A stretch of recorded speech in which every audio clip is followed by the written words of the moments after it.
안녕하세요. 양지선한교회 김종태 목사입니다. 여러분 모두들 구정명절을 잘 쉬고 계시죠? 우리 다 같이 찬양을 부르면서 이를 넷째 주일 예배를 하나님께 드리겠습니다.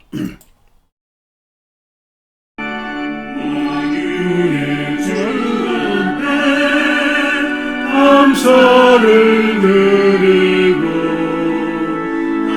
경배하면서 찬송을 부르세.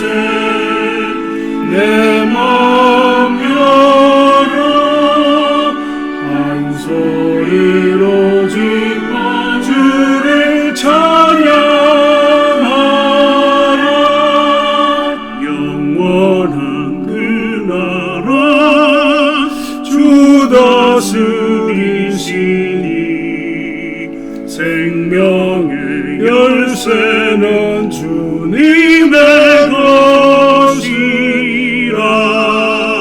내 맘 열어 한 소리로 기뻐 주를 찬양하라. 죄짐을 벗은 후 주 앞에 가리니 마음에 영원한 기쁨이 넘친다.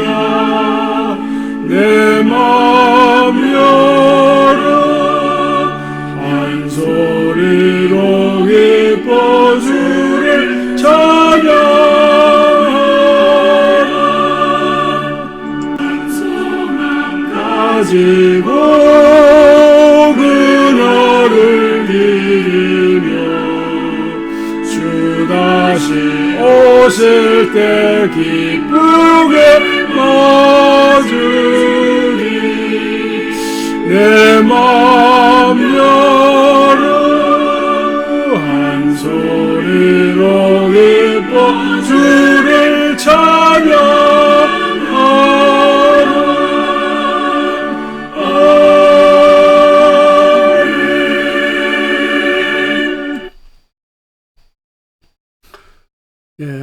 잠시 기도 제목 나누겠습니다. 이번 주 금요일날 최은희 대표님을 모시고 퍼스널 브랜딩에 대한 무료 특강을 듣습니다. 이분은 연대 홍보 언론학과에 나오시고 이런 분야의 전문가로서 강의를 하고 있습니다. 시간 되시면 참석하셔서 도움 되시기 바랍니다.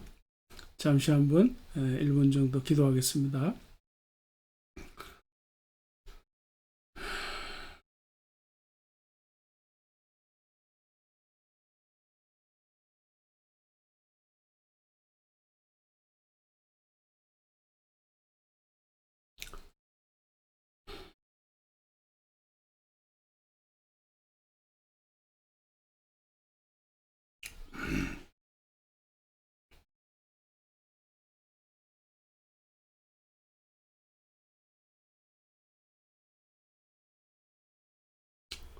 아버지 하나님, 살아계신 주 하나님, 이 시간도 주 하나님을 경배할 수 있는 복된 자리에 서게 하심을 감사합니다. 하나님께서 우리의 생명과 온 세상을 말씀으로 창조하시고 우리를 아버지 하나님의 형상대로 지으셔서 하나님을 대신하여 이 세상을 다스리며 섬기며 살아갈 수 있는 복을 주시오니 감사옵나이다. 특별히 우리를 그리스도 안에서 새 사람으로 새 창조하시고 하나님 나라의 백성으로 시민으로 하나님 아버지의 자녀로 살게 하심을 인하여 감사함을 드립니다. 하나님, 이 시간 우리가 하나님 아버지의 자녀로 하나님을 경배하며 진심으로 섬기는 이 자리에 주의 성령께서 친히 이끄시고 함께 하셔서 역사하여 주시옵소서. 우리 각자의 몸과 마음을 온전히 주장하심으로 주님께 집중할 수 있는 예배가 되게 하시고 이 예배를 통하여 주님을 새롭게 경험하며 주의 말씀을 들으며 우리의 마음이 더욱 새로워지며 우리가 더욱 주님과 더불어 살아갈 수 있는 삶이 될 수 있도록 이끌어 주시옵소서.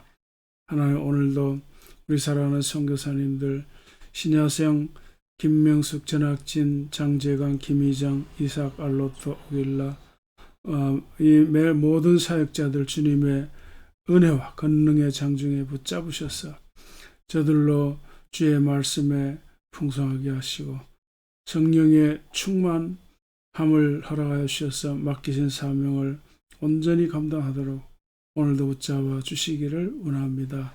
우리 사랑하는 교우들과 가족들 어디에 있든지 주님을 예배할 수 있는 복된 날이 되게 하여 주시고 우리나라 우리 민족도 긍휼히 여기셔서 이 세상 슬기롭게 지혜롭게 건강한 나라가 되도록 선히 이끌어 주시기를 원합니다. 감사하며 예수님의 이름으로 기도하옵나이다. 아멘. 하나님이 내게 있으면 그 이 땅 가지고 내 구주 주시는 종을 늘 찬송하겠네. 은혜로우신 하나님 날 도와주시고 그 크신 영광을 입혀다 알게 하소서. 내 주의 귀한 이름이 날 위로하시고 이 길의 음악 같으니 참이라 때로다. 인기 깨뜨려 열과 푸시고 이 추한 마음을 비로소 옷장케 하셨네. 아멘.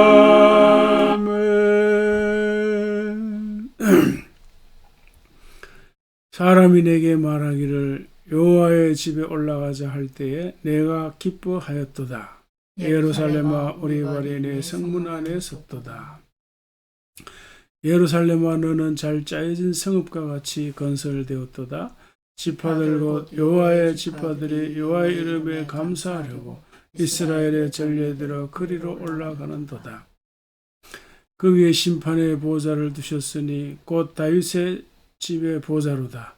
예루살렘을 위하여 평안을 구하라. 예루살렘을 사랑하는 자는 형통하리로다. 내 성 안에는 평안이 있고 내 궁중에는 형통함이 있을지어다. 내가 내 형제와 친구를 위하여 이제 말하리니 내 가운데 평안이 있을지어다. 다같이여 여호와 우리 하나님의 집을 위하여 내가 너를 위하여 복을 구하리로다. 아멘.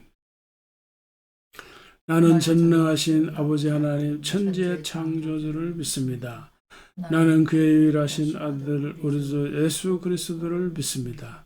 그는 성령으로 잉태되어 동정녀 마리아에게서 나시고 본디오 빌라도에게 고난을 받아 십자가에 못 박혀 죽으시고 장사된 지 사흘 만에 죽은 자 가운데서 다시 살아나셨으며 하늘에 오르시어 전능하신 아버지 하나님 우편에 앉아 계시다가 거기로부터 살아있는 자와 죽은 자를 심판하러 오십니다. 나는 성령을 믿으며 거룩한 공교회와 성도의 교제와 죄를 용서받는 것과 몸의 부활과 영생을 믿습니다. 아멘. 사랑과 은혜가 풍성하신 하나님 아버지, 오늘도 성스럽고 아름다운 주일을 허락하시고 온 가족이 함께 예배의 자리에 참여하게 하시니 감사를 드립니다. 아멘. 지난 한 주간도 주님의 품 안에서 열심히 땀 흘리며 수고한 주의 권석들에게 지혜와 능력을 더하여 주시옵소서. 오늘은 구정설 명절입니다. 온 가족이 함께 모여 복된 시간 보내게 인도하여 주옵시고 먼 길로 갈 때 안전 지켜주시옵기를 원합니다. 아멘. 이 나라와 이 민족을 긍휼하게 해주시어 이념과 세대로 갈라져 갈등과 다툼 속에 있는 아픔을 치유하여 주시고 아멘. 속히 하나 되게 역사하여 주시옵소서. 아멘. 지구상의 자연재해와 전쟁을 막아주시고 굶주림과 질병으로 고통받는 이들이 없게 하여 주시옵소서. 사랑의 주님, 지금 이 시간도 열악한 환경과 안전의 위협 속에서 복음 전도를 위해 땀 흘리고 계시는 세계 도처의 선교사님들을 지켜주시고 그들이 필요로 하는 후원의 물결이 차고 넘치게 도와주시옵소서. 아멘. 오늘도 말씀을 전하신 우리 목사님 영육간의 강건함을 허락하여 주시고 생명과 능력의 말씀이 선포될 적마다 우리 모두가 아멘으로 환호하는 예배 이 시간 되게 하옵시고 우리 교회에 속한 모든 권속들에게 평안과 복된 구정명절이 되기를 간절히 원하옵고 살아계신 우리 주 예수 그리스도의 이름으로 기도드리옵나이다. 아멘. 자, 오늘은 빌립보서 3장 12절 이하입니다. 우리 한음성으로 같이 읽겠습니다. 내가 이미 얻었다 함도 아니요 온전히 이루었다 함도 아니라 오직 내가 그리스도 예수께 잡힌 바 된 것을 잡으려고 달려가노라. 형제들아, 나는 아직 내가 잡은 줄로 여기지 아니하고 오직 한 일, 즉 뒤에 있는 것은 잊어버리고 앞에 있는 것을 잡으려고 표대를 향하여 그리스도 예수 안에서 하나님이 위에서 부르신 부름의 상을 위하여 달려가노라. 아멘. 제목을 같이 한번 읽겠습니다. 광야 생활에 필요한 것은. 네, 오늘도 같은 제목으로 네 번째 말씀을 전하려고 합니다. 먼저 오늘 본문에서 보여지는 키워드나 핵심 메시지가 뭔지 먼저 확인해 보도록 하겠습니다. 자, 우선 기억할 것은 오늘 본문은 사도 바울의 이야기인데 그의 일상적인 이야기 그리고 자신의 이 신앙 고백과 복음적 관점이 같이 녹여져 있는 것이라 하는 점을 기억하시기 바랍니다. 자, 왜 그럴까? 자, 이 문장을 보면 이제 1인칭으로 되어 있습니다. 내가 달려가노라. 내가 달려가노라. 내가는 사도 바울이죠. 사도 바울. 그러니까 사도 바울이 달려간다라는 것이니까 사도 바울은 자기 개인의 삶을 고백적 차원에서 언급을 한 겁니다. 이 사도 바울이 달려가는 삶을 살고 있는데 어떤 자세로 달려갈까? 첫째는 이미 얻은 것도 아니고 이미 완전하게 다 얻었다는 것도 아닌 그런 자세로 달려간다 그랬어요. 자, 여기에서 또 하나는 뭐죠? 내가 그리스도 예수께 잡힌 바 된 그것을 잡으려고 달려간다 그랬어요. 그래서 이걸 영어 성경하고 좀 비교하면 하나 확인할 것이 있는데 그게 뭔가 하면은 it all, 이 단어입니다. it all. 자, 이것은 이제 그것을 모두 다 붙잡은 것이 아니다 이런 뜻인데요. 근데 보시면 다른 철자와 달리 약간 옆으로 뉘어져 있죠. 이것은 뭔 말인가 하면은 원래 이제 원문에는 이런 말이 없는데 문맥상 이런 단어가 들어가야 한다. 이제 이런 뜻입니다. 저도 이제 공감하는데요.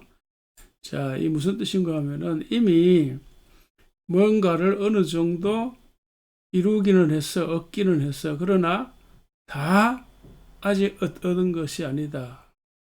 이런 말이야. 그렇죠. 우리도 이제 믿음 생활을 시작을 했으면 혹은 이제 신앙생활을 어느 정도 했으면은 뭔가 조금이라도 이루기는 했죠. 얻기는 했어요. 그러나 전부 다 이룬 것이 아니다. 다 붙잡은 것은 아니다. 이제 이런 뜻입니다. 그리고 완전하게 다 이룬 것도 아니다.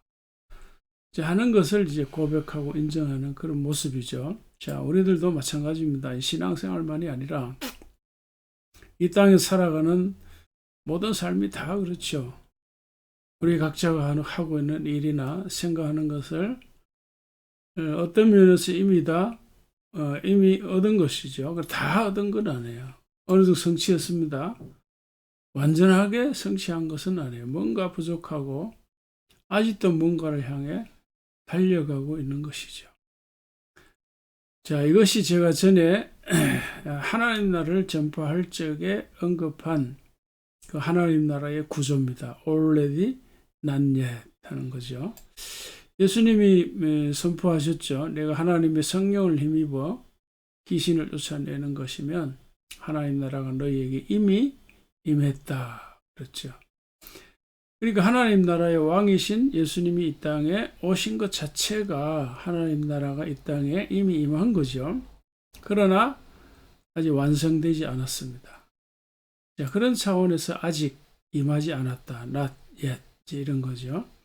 그래서 하나님 나라의 이 구조를 한마디로 간단하게 줄여서 already not yet 이렇게 말하는 겁니다.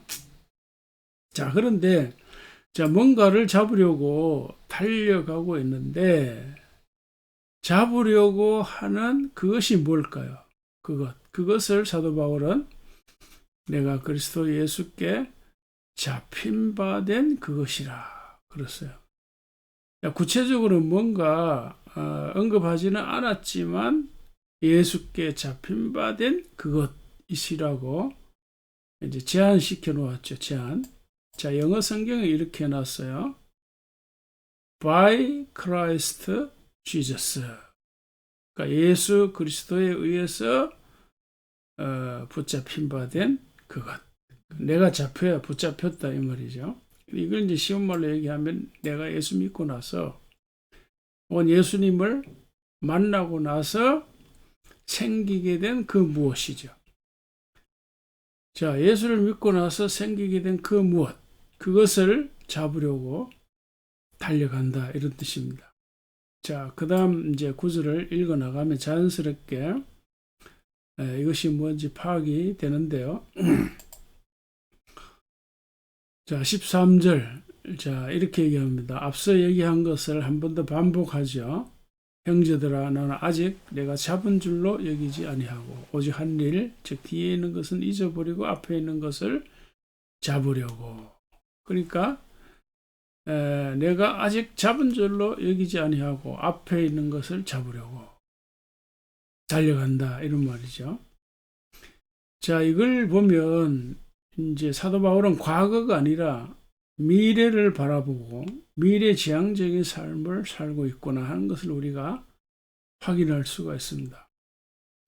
자, 앞서 이야기한 대로 뭔가를 어느 정도 달성하기는 했어요. 그러나 이미 성취한 그 사실에 대해서는 잊어버리고 아직 이루지 못한 그것, 그건 미래에 있지, 앞에 있습니다. 그걸 잡으려고 달려가는 중이라 그랬어요. 자, 이런 걸 보면 바울은 엄청 미래지향적인 사람이구나 하는 걸 우리가 깨달을 수 있습니다. 자, 우리 주변에도 이제 마찬가지인데요. 자, 어떤 사람은 과거지향적이고 어떤 사람은 미래지향적입니다. 과거지향적인 사람은 뭐 옛날 이야기나 군대 이야기, 소시적 이야기 이런 얘기를 꺼내면 할 말이 많고 아주 흥분하면서 말을 합니다. 그러나 이제 미래지향적인 사람은 그런 이야기가 좀 시시합니다. 그러나 이제 미래 이야기를 하게 되면 또 그 사람도 흥분하고 입에 침 튀기면서 말을 하죠. 자, 과거, 미래 이야기 다 중요하죠. 왜냐하면 과거가 없으면 현재가 없고 또 현재가 없으면 미래가 없습니다. 그러나 이제 과거에 빠지면 앞으로 나아가는 것에 발목 잡힐 수가 있죠. 그러니까 발전과 성장에 방해가 될 수가 있고 지나치게 또 미래에 빠지면 현실성이 없을 수도 있습니다. 그래도 빠진다면 과거에 빠지는 것보다 미래에 빠지는 것이 낫습니다. 뭐 빠질 필요는 없겠지만 자, 왜 그럴까? 어차피 우리는 미래로 가야 하니까요. 미래로. 또 과거로 돌아갈 수가 없고 또 어떤 면에서 더 발전하고 성장하려면 과거보다는 미래를, 앞을 내다봐야 하니까요. 뒤를 보고 걸어갈 수는 없잖아요. 자, 그런 점에서 우리가 시대 트렌드를 읽고 변화를 읽는 것이 중요합니다. 특히 이제 신앙적인 차원에서도 이제 마찬가지 원리입니다. 그래서 이제 사도 바울은 과거 지향적이 아니라 미래 지향적인 삶을 살아가고 있는 것을 보여줍니다. 자, 여기 이제 영어 성경으로 보면 재미있는 표현이 하나 있습니다. 이제 이겁니다. Not yet. 제가 언급한 already not yet. 이제 그런 뜻도 있지만, 자, 이런 뜻이 여기 있습니다. 우리가 요즘 자주 하는 말로 끝날 때까지는 끝난 것이 아니다. 아직 아니다. 이런 말이죠. 자, 이런 뜻이 여기에 이제 함축되어 있는데, 이걸 이제 사도 바울에게 적용하면 잡을 때까지는 잡은 것이 아니다. 이룰 때까지는 이룬 것이 아니다. 난 아직 다 붙잡지 못했다. 이런 뜻이죠. 자, 그래서 이미 잡은 것은 잊어버리고 아직 붙잡지 못한 것, 그것이 내게 중요하다는 거죠. 바울은 그것만 생각하며 앞으로 달린다. 이런 뜻이 되겠습니다. 자, 그렇다면 사도 바울이 아직도 붙잡지 못하는 것, 앞에 있는 것, what lies ahead, 앞에 있는 것, 이게 뭘까? 이게 바로 14절에 있습니다. 14절, 표대를 향하여 그리스도 예수 안에서 하나님이 위에서 부르신 부름의 상을 위하여 달려가노라. 자, 앞에 있는 것이 뭐라고요? 표대입니다. 표대. 표대도 물론 구체적인 건 아니죠. 그냥 이제 추상적으로 이렇게 표현을 했습니다. 자, 영어 성경에는 이걸 이제 골로 표현했습니다. 골은 마라톤이나 100m 달리기 할 적에 마지막 그 도달 지점이죠. 골인 지점. 자, 이걸 다른 말로 하면 표적입니다. 표적, 관역. 자, 그런데 이렇게 달려서 관역을 맞춘다거나 혹은 골인 지점에 이루는 것, 그것 자체가 목적이 아니라 위에서 부르심의 상을 위하여 달려간다. 그렇습니다. 자, 그러니까 여러분 잘 구별하셔야 됩니다. 여기 goal은 뭐죠? 목표죠, 목표. 그리고 the prize, 이거는 목적입니다. 목적. 그러니까 목표와 목적과의 관계를 어떻게 정리할 수 있을까요? 목표는 목적을 이루기 위한 수단, 그러니까 수단적 가치라고 하는 걸 우리가 잘 기억할 필요가 있습니다. 자, 여기서 이제 우리가 특히 이제 주목해야 할 것은 이제 프라이즈입니다. 프라이즈. 자, 이게 구체적으로 뭘까? 많은 신자들은 그냥 이걸 상이라는 말, 요것만 보고 그냥 더 이상 생각하지 않는 경향이 있습니다. 그냥 상은 상이지 상품이나 금메달, 은메달 같은 그런 거 그렇게 쉽게 생각하는 경향이 있어요. 그러나 여기 이제 이와 같은 수식어가 있다고 하는 걸 기억해야 돼요. 여기에 prize, 다음에 of the upward call of God. 뭐죠? 하나님이 위에서 부르신 부름의 상이다 하는 걸 기억해야 돼요. 자, 이 표현을 잘 보세요. 자, 하나님이 위에서 주시는 상도 아니고 하나님이 위에서 내려주시는 상도 아니고 하나님이 위에서 부르신 부름의 상이라 그렇습니다. 그러니까 내려주시는 상과 부르시는 부름의 상은 의미가 전혀 달라요. 자, 영어 성경은 이거를 어떻게 표현했습니까? call이죠. calling이죠. calling이 뭐죠? 소명입니다. 소명. 사명과 관련된 이야기입니다. 사명.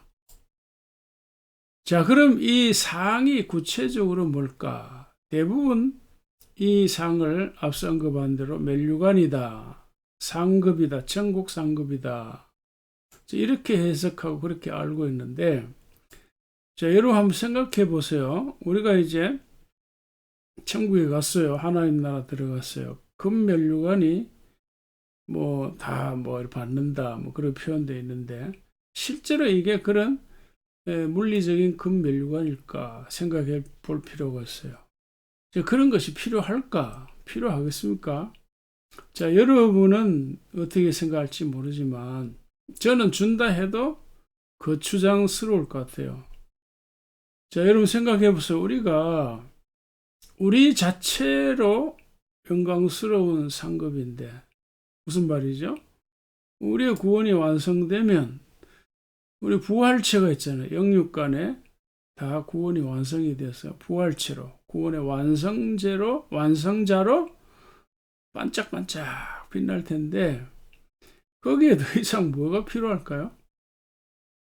자, 민들레로 꽃이 만개했는데 더 이상 뭐가 필요할까요? 거기에 무슨 다른 면류관이 필요할까요? 자, 장미꽃이 장미꽃으로 화사하게 피었는데 그것으로 충분하지 거기에 뭐가 또 다른 것이 필요할까요? 근데 이 인간만이 자기 이외의 뭔가를 자꾸 덧붙이려고 하는 성향이 있습니다. 그러면 이미 그는 그가 아닌 거죠. 그는 그대로, 나는 나대로의 독특한 의미가 있습니다. 그래서 바울은 썩은 면류관을 위해서 일하지 않는다 그러는데, 바울이 아주 감사하고 감격해 하는 것이 뭔가 하면은 나의 나됨입니다. 나의 나됨. 그리스도 안에서 나의 나됨이라고 하는 아주 독특한 가치를 발견했어요. 자, 그러니까 여기 이 상을 보통 생각하는 그런 상으로 생각할 것이 아니라 목표와 목적 관점에서 다시 봐야 합니다. 그리고 목적은 뭐요? 하나님이 위해서 부르신 부름과 관련되어 있다 하는 걸 기억해야 돼요. 전에 제가 언제 그런 말씀을 들었어요. 우리의 구원은 하나님의 부르심과 같은 관점이다. 하나님 우리를 부르셨다는 것은 하나님 우리를 구원하셨다. 하나님 이스라엘을 애굽에서 불렀다. 건져냈다. 구원이죠. 그런데 거기에 동시에 왜 부르셨는가 하는 그 이유가 있어요. 무슨 사명이 있다는 거죠. 하나님 우리를 왜 이 땅에 보내셨고 왜 우리를 부르셨는가. 우리가 추구해야 할 중요한 미션, 사명이 다 나름대로 있다는 거예요. 그러니까 이 사명, 이 소명, 목적, 이거는 내가 여기에 존재하는 근본적인 이유를 말해주는 거예요. 내가 여기에 왜 있는가? 내가 왜 목회를 하는가? 내가 왜 사업을 하는가? 내가 왜 공부를 하는가? 그런 질문에 대한 답변이 바로 목적입니다. 목적. 그것을 이룬다면 그 자체가 그 사람을 빛나게 하는 상급이고 그의 영광이 될 겁니다. 영광스러운 상급. 여러분 길가에 가로등이 왜 있습니까? 가로등이 거기 있는 이유는 길을 밝히기 위함이죠. 여러분 자동차나 기차가 왜 있습니까? 그거는 운송입니다. 운송. 사람을 나르거나 물건을 여기에서 저기로 나르는 운송, 운반의 목적입니다. 그러니까 이 땅에 존재하는 모든 것이 다 의미가 있어요. 목적이 있어요. 그래서 사도 바울은 오늘 본문을 통해서 우리에게 주는 가장 중요한 메시지가 있는데 그걸 일반적으로 말하면 목표와 목적에 관한 이야기입니다. 아멘. 여러분 믿으시기 바랍니다. 자, 그래서 여기 가로등이 불빛이 꺼져 있으면 저기 있는 이유가 아무것도 없죠. 아무것도 없어요. 자동차도 마찬가지.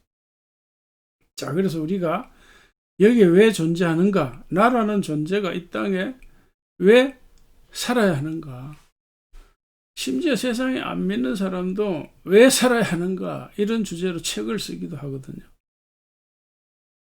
자, 그렇다면 우리 믿는 사람이 그런 문제에 대해서 생각 안 한다고 하는 것은 말이 안 되죠.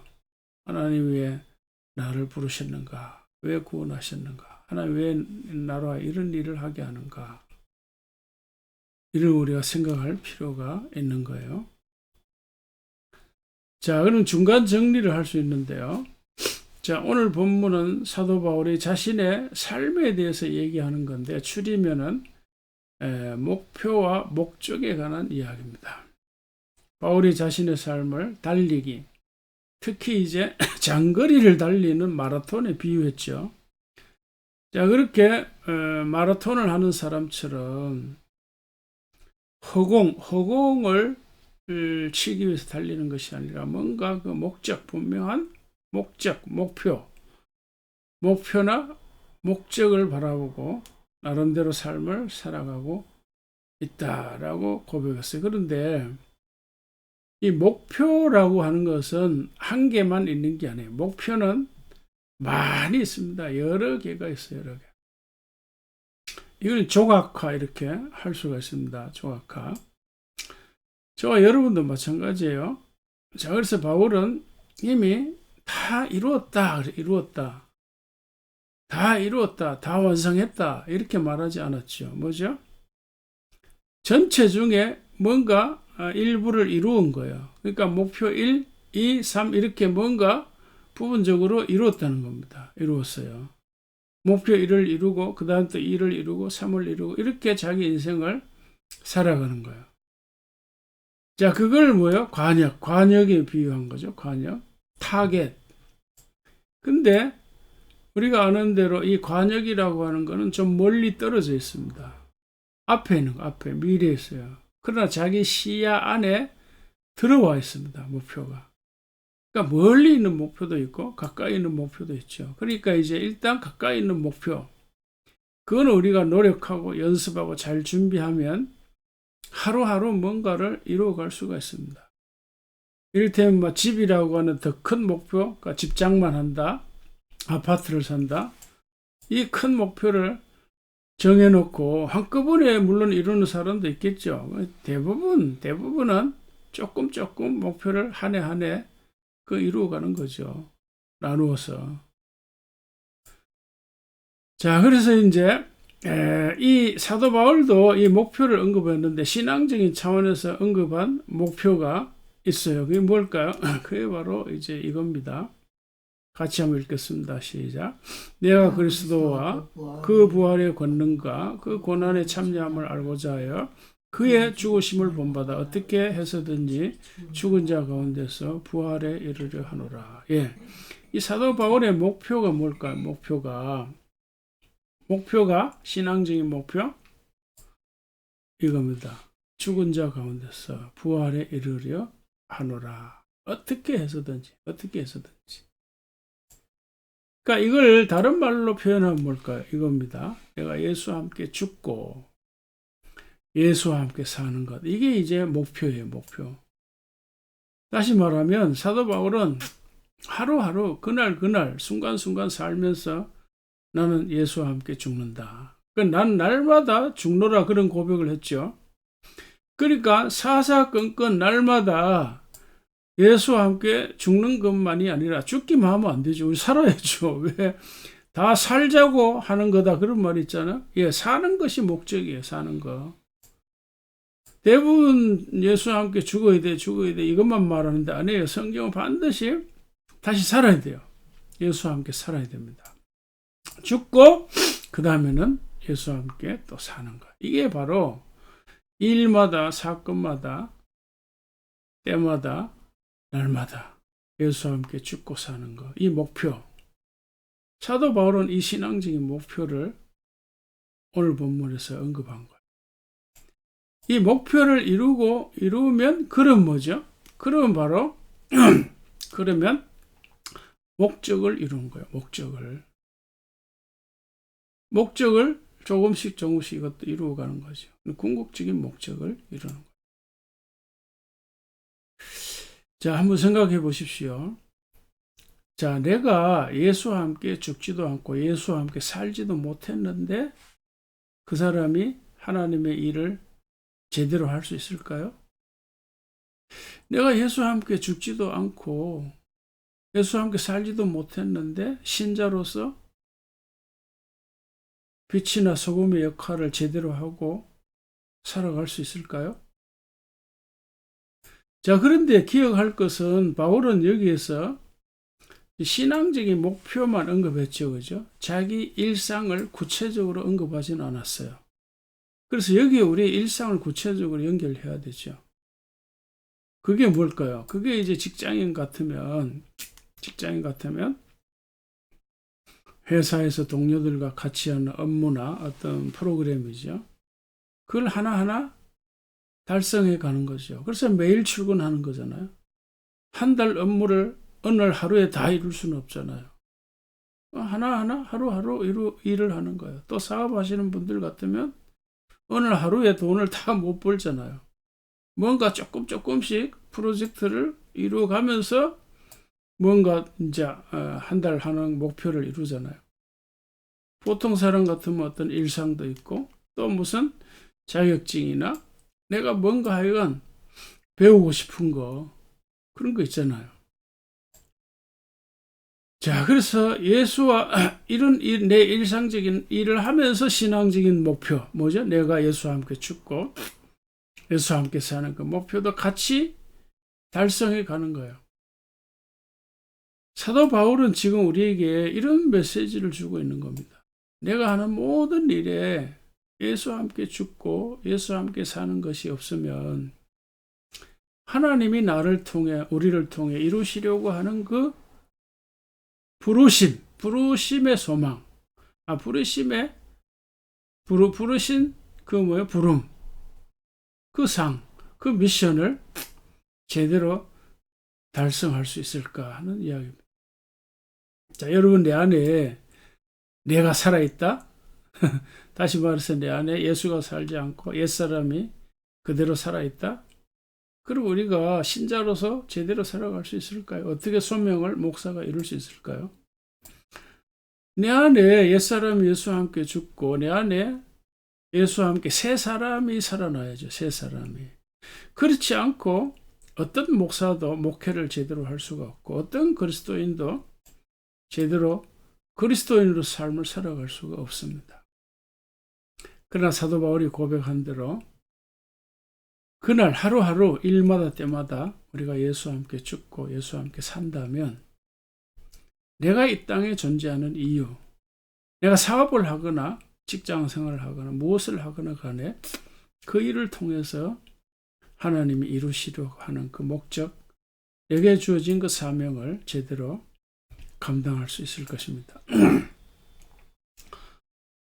목표와 목적의 구체적인 이 사례들을 통해서 좀 우리의 삶을 좀 재정돈할 수가 있는데 한번 정리를 해보겠습니다. 우선 여기 이제 사도 바울이 언급한 목표와 목적, 그 신앙인이라면 누구에게나 다 해당되는 거죠. 목사든 선교사든 일반인이든 크리스찬이든 누구든 간에 이 신앙의 원리는 다 해당이 됩니다. 심지어 안 믿는 사람에게도 이 원리가 필요해요. 왜 그래요? 안 믿는 사람에게는 이거 있잖아요. 필생즉사. 살고자 하면 죽고 죽고자 하면 산다. 이순신 장군의 명언이죠. 이거 안 믿는 사람들이 다 인용하잖아요.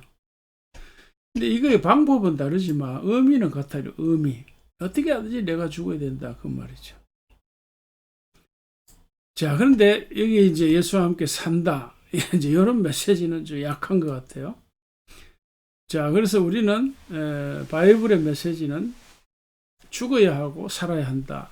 양 측면이 다 있습니다. 예수와 그런데 나 혼자 죽는 게 아니라 예수와 함께 죽고 예수와 함께 사는 것이니까 얼마나 위로가 되고 힘이 되는 겁니까? 그렇게 할 적에 비로소 내게 주어진 미션을 이룰 수가 있다. 이런 말이에요. 요셉의 경우를 보세요. 요셉의 인생에 있어서 총리가 되는 것. 그거는 목적이 아니고 목표입니다. 목표.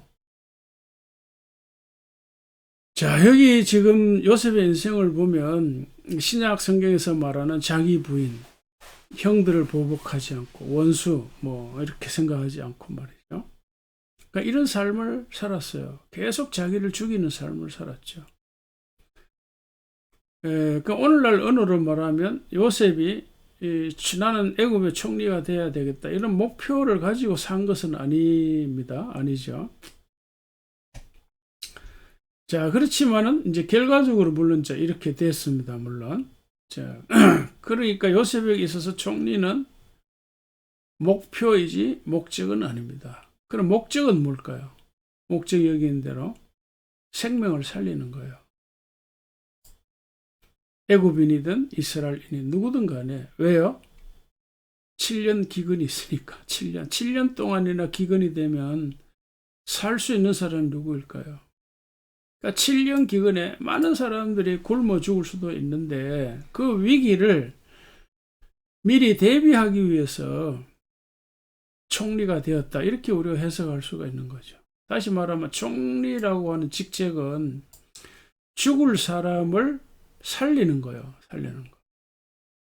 근데 많은 사람들이 이 목표와 목적을 혼동해서 또 구별하지도 않고 총리가 되는 것 자체, 국회의원이 되는 것 자체, 대통령이 되는 것, 돈을 많이 버는 그 자체를 목적으로 생각하는 사람들이 많습니다.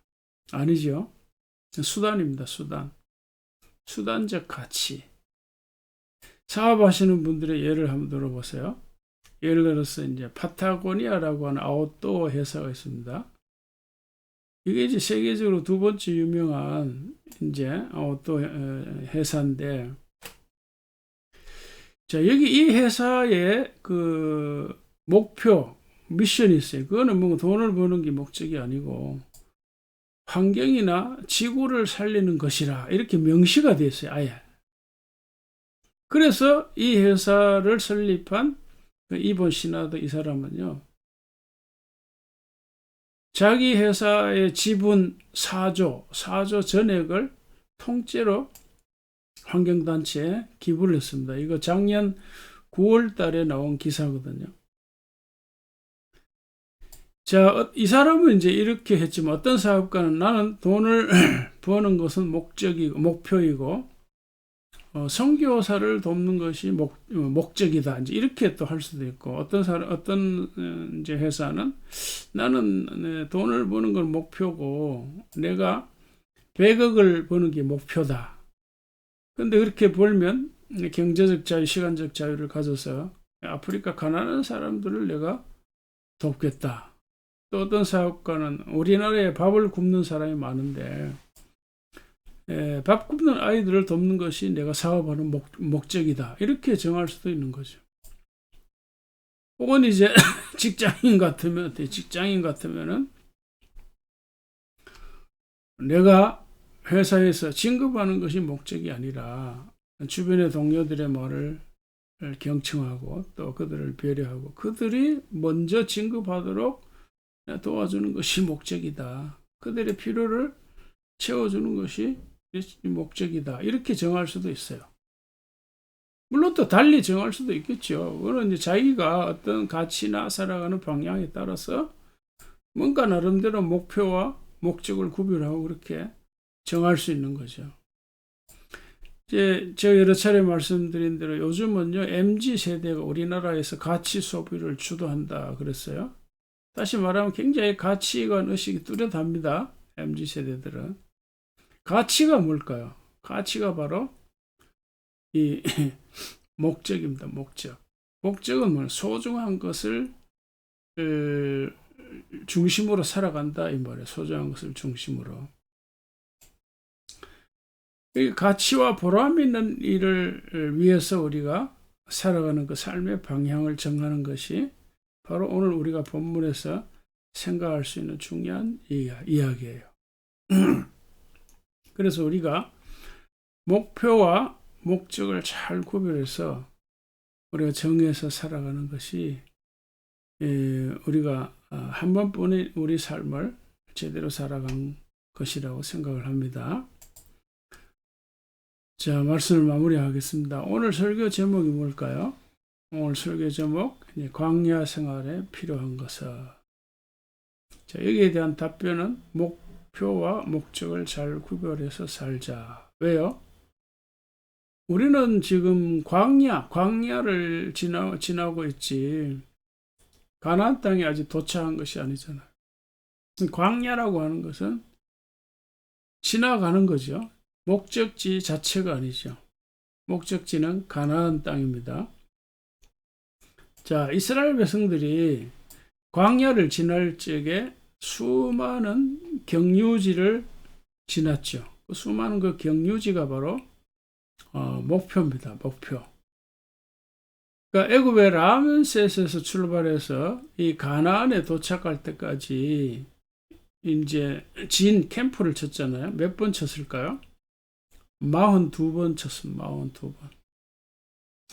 그러니까 이제 이스라엘 백성들은 광야 여정에서 42번이라고 하는 목표를 통과한 겁니다. 그러니까 그렇게 목표를 하나하나 이루어서 결국 목적지 가나안에 도착한 거죠.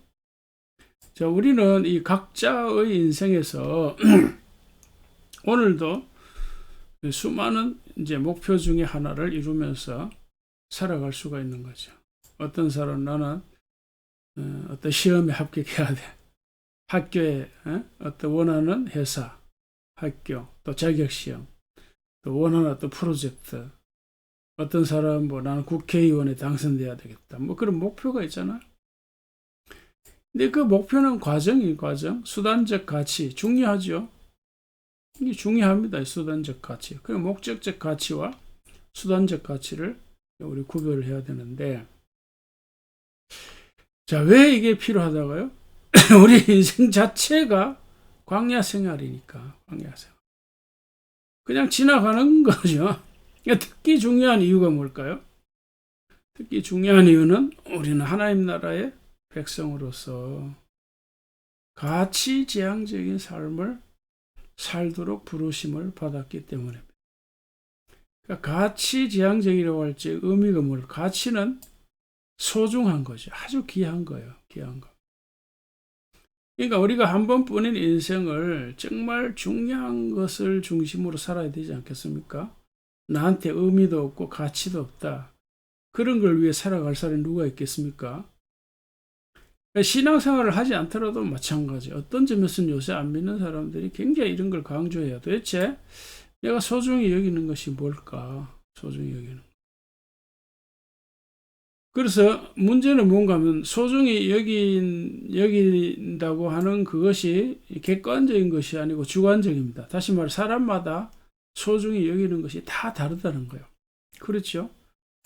어떤 사람은 나는 돈이 제일 소중해. 그 돈이 제일 소중하다고 생각하는 사람은 위험한 거예요. 왜 위험한가? 그런 사람은 사람까지도 돈을 위해서 이용할 수가 있으니까. 어떤 사람은 나는 명예가 소중해. 그러면 명예를 위해서 사람을 이용할 수도 있는 거예요.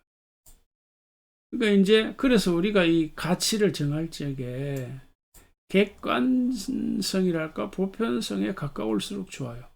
나도 좋아, 소중히 여기고 너도 소중히 여기는, 그러니까 세상 모든 사람들이 소중히 여기는 그런 것에 가까울수록 그걸 이제 고급 가치라 그래요. 고급 가치, 저급 가치 말고. 자, 그래서 나는 가난한 사람을 섬기는 것이 참 소중하다라고 생각한다. 나는 지구 환경을 살리는 것이 정말 무엇보다 소중하다. 그러면 이제 이본 시나드처럼 돈을 벌어도 뭐죠? 자기 개인을 위해서 쓰는 것이 아니라, 자손만대를 위해서 쓰는 것이 아니라 지구 환경단체를 위해서 기부를 하는 거지. 그렇게. 자, 그래서 말씀드린 대로 MZ세대들이 가치 중심, 가치 지향적인 소비 생활을 한다 그러는데, 그런 시대 흐름에 따라서도 가치 중심으로 사는 사람은 시대 흐름에 맞게 사는 거예요. 요즘은 사업을 그렇게 해야 돼요. 그렇게 안 하면 이 MZ세대들 앞으로 올라오잖아요. 얘네들이 다 우리 사회 중심이 되는데, 그런 사람들의 선택을 받지 못해요. 그런 사람들이 다 구매를 하고 소비를 하는데 장사가 되겠습니까? 자, 그래서 이 하나님 나라 백성들의 삶 자체는 가치지향적이고 가치지향의 삶을 살도록 부름을 받은 거예요. 자, 그래서 믿지 않는 사람들도 그렇게 하는데 그런 사람들은 어떤 신앙적인 동기도 있겠지만 그 사람의 사상이고 인격이라 할 수가 있겠죠. 그런데 우리가 한 가지 알아야 할 것은 세상에 드러날 좋은 가치는 이미 다 드러났다. 죄송합니다. 갑자기. 자, 그래서 이제 전도서에 하늘나라에 새 것이 없다, 이제 그런 말씀도 있는 것처럼 이 세상에 드러나야 할 좋은 사상 가치들은 다 드러났어요. 왜 그럴까요? 가장 좋은 가치나 사상은 사랑과 정의잖아요. 자, 그러니까 이 땅의 최고의 가치는 사랑과 정의잖아요.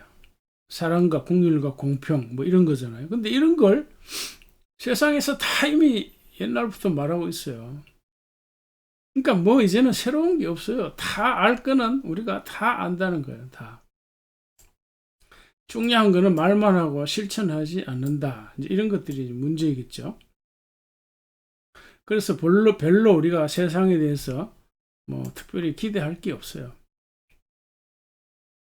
중요한 것은 우리가 알고 있는 대로 얼마나 생활에서 적용하며 사느냐, 이제 이런 문제죠. 이런 거하고 우리가 씨름을 할 것밖에 없습니다.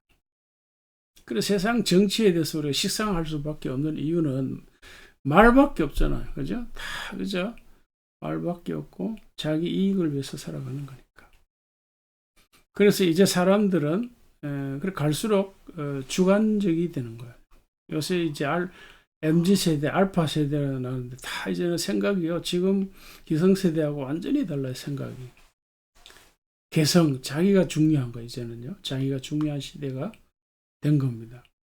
그래서 이제 사람들은 자기 나름의 가치 판단에 따라 사는 거지, 뭐 어디 군중심리나 어떤 진영이나 이런 논리에 빠지지 않습니다. 그래서 이런 시대에 목표와 목적을 잘 구별해서 한 번뿐인 2023년 이 한 해의 삶을 모두 후회 없이 즐겁게 잘 살아갈 수 있기를, 보람있게 가치 있게 잘 살아갈 수 있기를 주의 이름으로 축복합니다. 아멘. 하나님 아버지 감사합니다. 참으로 혼란하고 어지러운 이 시대, 내가 무엇을 향해 살아가는지, 무엇을 위해 살아야 할지 우리의 방향과 삶의 가치를 분명히 정하고 하루하루 살아갈 수 있는 저희들 되게 하여 주시옵소서. 무엇을 위해 내가 구원을 받았는지, 무엇을 위해 하나님 부름을 받았는지, 무엇을 위해 내가 이 일을 하는 건지, 왜 내가 이 일을 해야 되는 건지, 왜 내가 여기 있는 건지 자문자답하면서 또 말씀에 근거해서 생각하면서 우리 하루하루 분명한 방향을 잡고 살아가는 저희들 되게 하여 주시옵소서. 그래서 우리가 신앙 안에서 정해진 그 목표와 목적이 있는 삶을 분명히 붙잡아 살아갈 수 있는 우리 모두 되게 하여 주시옵소서. 그래서 후회 없는 실망스러운 삶을 살아가지 않도록 올 한 해도 붙잡으시고 축복하여 주시옵소서. 감사합니다. 예수님의 이름으로 기도합니다. 아멘. 예드린데 주께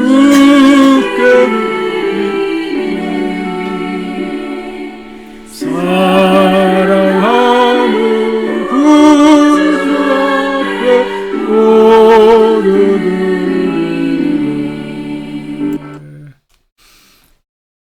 하나님 아버지, 이 시간에 귀한 예물을 주님께 드립니다. 우리가 이 땅에서 열심히 일한 대가로 받은 이 선물들, 예물들을 주님께 기쁨과 감사로 다시 드립니다. 우리의 몸과 마음을 먼저 드립니다. 우리의 생각과 우리의 삶을 주님 앞에 드립니다.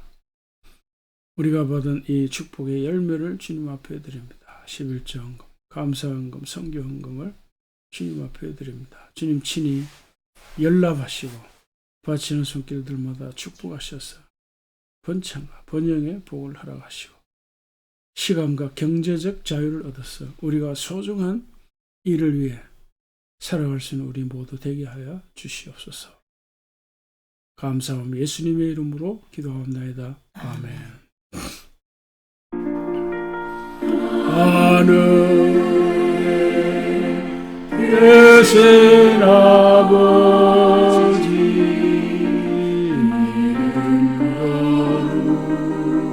거룩하사 주님 나라 임하시고 뜻이 이루어지이다.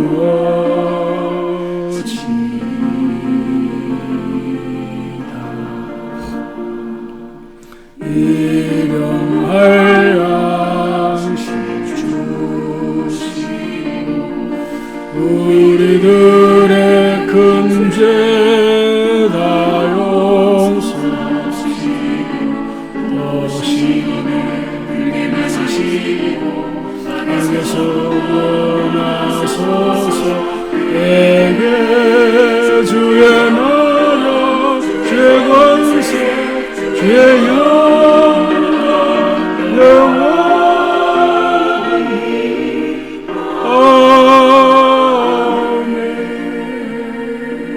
아멘.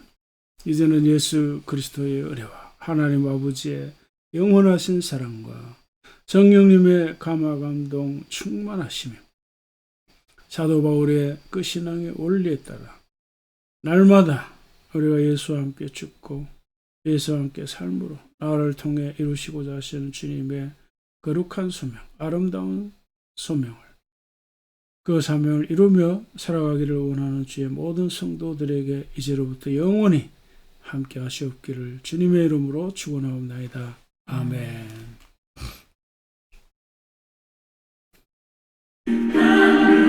거룩한 주 예수와 함께 날마다